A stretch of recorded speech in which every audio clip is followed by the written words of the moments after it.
نحمدہ ونصلی ونسلم علی رسولہ الکریم اما بعد اعوذ باللہ من الشیطان الرجیم بسم اللہ الرحمن الرحیم وَإِذَا قِيلَ لَهُمْ لَا تُفْسِدُوا فِي الْأَرْضِ قَالُوا إِنَّمَا نَحْنُ مُصْلِحُونَ صدق اللہ العظیم وصدق رسولہ النبی الکریم الامین اللہم صلی علی سیدنا و مولانا محمد معدن الجود والکرم وآلہ وصحبہ وبارک وسلم الصلاۃ والسلام علیک یا سیدی یا رسول اللہ وعلی آلک واصحابک یا سیدی یا حبیب اللہ۔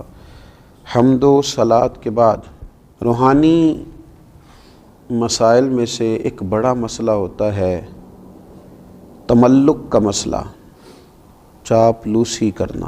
کسی بھی بلند مرتبہ شخصیت کو یا صاحب منصب کو دیکھ کر اس کی چاپلوسی کرنا، اس طرح عاجزی کرنا کہ اس سے اپنے مفادات نکلوائے جا سکیں، یہ ہمارے دور کا بڑا سلگتا ہوا مسئلہ ہے۔ ہمارے ہاں تو جو زیادہ اچھی وزارت لینا چاہے اس کے لیے زیادہ اچھا چاپلوس ہونا ضروری ہوتا ہے۔ حضرت سعدی شیرازی رحمۃ اللہ علیہ فرمایا کرتے تھے کہ لکڑی کو گھن کھاتا ہے، بڑے لوگوں کو چاپلوسی کھا جاتی ہے، خوشامد کھا جاتی ہے۔ چاپلوسی کرنا، جھوٹی تعریفیں کرنا، یہ روحانی مسائل میں سے ایک بڑا مسئلہ ہے۔ اللہ تبارک و تعالیٰ نے قرآن مجید میں منافقین کی ایک بات کا ذکر فرمایا۔ وَإِذَا قِيلَ لَهُمْ لَا تُفْسِدُوا فِي الْأَرْضِ، جب ان سے کہا جائے نا کہ زمین میں فساد نہ پھیلاؤ، قَالُوا إِنَّمَا نَحْنُ مُصْلِحُونَ، کہتے ہیں ہم تو سنوارنے والے ہیں، ہم تو صلح جو لوگ ہیں۔ حضرت صدر الافاضل رحمۃ اللہ تعالیٰ علیہ ارشاد فرماتے ہیں کہ کفار سے میل جول رکھنا، ان کی خاطر دین میں مداحنت کرنا، اہل باطل کی چاپلوسی کرنا، ان کی خوشی کے لیے صلح کل بن جانا، اظہار حق سے بچنا، یہی تو منافقین کا طریقہ ہے کہ مسلمانوں کے پاس آتے تھے تو ان کی خوشامد کرتے تھے، ادھر جاتے تھے تو ان کی خوشامد کرتے تھے، جب کہا جاتا تھا فساد نہ کرو تو کہتے ہم تو صلح کرنے والے ہیں، گویا دونوں گھروں کو راضی رکھنے والے ہیں۔ چاپلوسی کرنا، خوشامد کرنا اور ناجائز کرنا۔ اگر آپ کسی شخص کو اچھا جانتے ہیں تو اس کے لیے خیر کے جملے کہیں، لیکن اس کی پشت کے پیچھے بھی تو کہے جا سکتے ہیں۔ ہمارے زمانے کے اندر منہ پر تعریفوں کے لمبے پل ہیں، لمبی باتیں ہیں، لمبی تعریفیں ہیں، لیکن پشت کے پیچھے اللہ اکبر، یہ وہی لوگ ہیں جو سامنے بڑی تعریفیں کر رہے تھے، لیکن جب وہ شخص چلا گیا تو پھر ان کا ذوق ہی بدل گیا۔ تو یہ ایک بڑا عجیب مسئلہ ہے۔ یہ کون لوگ کرتے ہیں یہ کام؟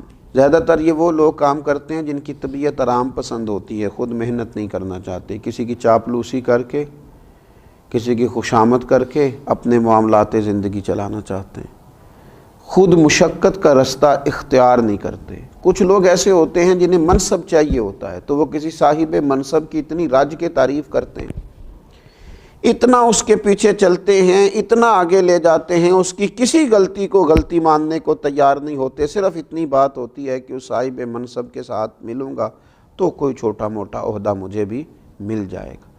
کچھ لوگ اس لیے چاپلوسی کرتے ہیں کہ انہیں شہرت کی ضرورت ہوتی ہے، انہیں چاہیے ہوتا ہے کہ میرا بھی نام ہو جائے، کسی بڑی جماعت کے نمائندے بن گئے، کسی بڑے آدمی کے نمائندے بن گئے تو اس کی جائز ناجائز ترجمانی کر کے وہ کیا کرتے ہیں، وہ اپنے لیے شہرت کا سامان اکٹھا کرتے ہیں۔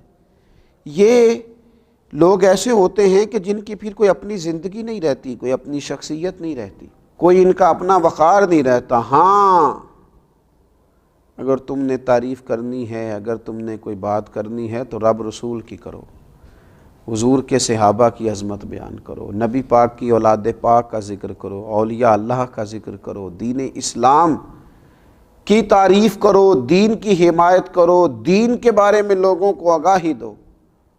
اور پھر ڈھیر سارے لوگ ایسے ہوتے ہیں کہ جب وہ کسی کی تعریف کر رہے ہوتے ہیں تو پھر انہیں اس کی تنقید بھی کرنی پڑتی ہے اس پر جو اس کا مخالف ہوتا ہے۔ اس کے دشمنوں کے بارے میں انہیں برا رویہ بھی اختیار کرنا پڑتا ہے۔ اس کا لازمی نتیجہ یہ نکلتا ہے کہ پھر یہ عداوتیں پھیلاتے ہیں، نفرتیں پیدا کرتے ہیں، بہت سارا نقصان ان کی وجہ سے ہوتا ہے۔ بغض، کینہ، عداوت، ان چیزوں کو فروغ دینے میں یہ چاپلوس لوگ بڑا کردار ادا کرتے ہیں۔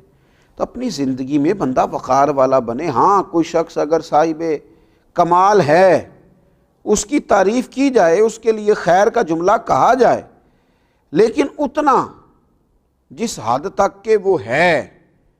بریلی شریف کے بہت بڑے بزرگ تھے، شیخ الحدیث حضرت مولانا تحسین رضا صاحب رحمۃ اللہ تعالی علیہ۔ مجھے کچھ ان پر لکھنے کا موقع مل رہا تھا تو میں نے لکھ دیا کہ حضرت تہجد کے وقت اٹھتے ہیں، تہجد پڑھتے ہیں۔ میری ان سے بڑی عقیدت تھی۔ تو حضرت صدر العلماء رحمۃ اللہ تعالی علیہ مجھے فرمانے لگے، مجھے فون آیا ان کا، کہنے لگے میں تہجد کی نماز نہیں پڑھتا،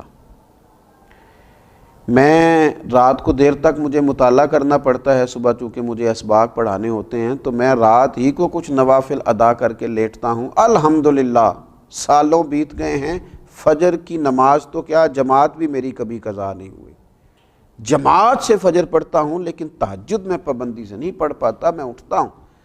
وہ بات لکھو جو خوشامد کے دائرے میں نہ جائے، جو ایسی نہ ہو جو خلاف واقعہ ہو۔ ہمارے بزرگ اس کو سختی سے ناپسند کرتے، سختی سے۔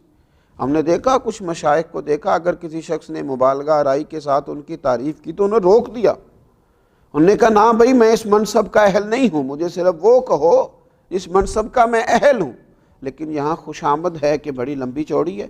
اللہ کے پیارے رسول صلی اللہ تعالیٰ علیہ وآلہ وسلم نے ارشاد فرمایا، جس نے کسی غنی کی مالدار کے لیے، حضور فرمانے لگے جس نے کسی مالدار کے لیے عاجزی اختیار کی اور اپنے آپ کو اس کی تعظیم اور مال و دولت کے لالچ کے لیے بچھا دیا، صرف مال کی وجہ سے، دولت کی وجہ سے اپنے آپ کو اس کے سامنے بچھا دیا، تو حضور فرماتے ہیں ایسے شخص کی 2/3 غیرت اور دین کا آدھا حصہ جاتا رہا۔ 2/3 غیرت چلی گئی، آدھا دین چلا گیا، کیونکہ اس نے مالدار کے سامنے خوشامد کر دی، اس نے جناب اس کے سامنے اپنے آپ کو جھکا دیا۔ ہاں، ایک جگہ خوشامد کرنے کی اجازت دی میرے نبی پاک صلی اللہ تعالی، حضور نے اجازت دی۔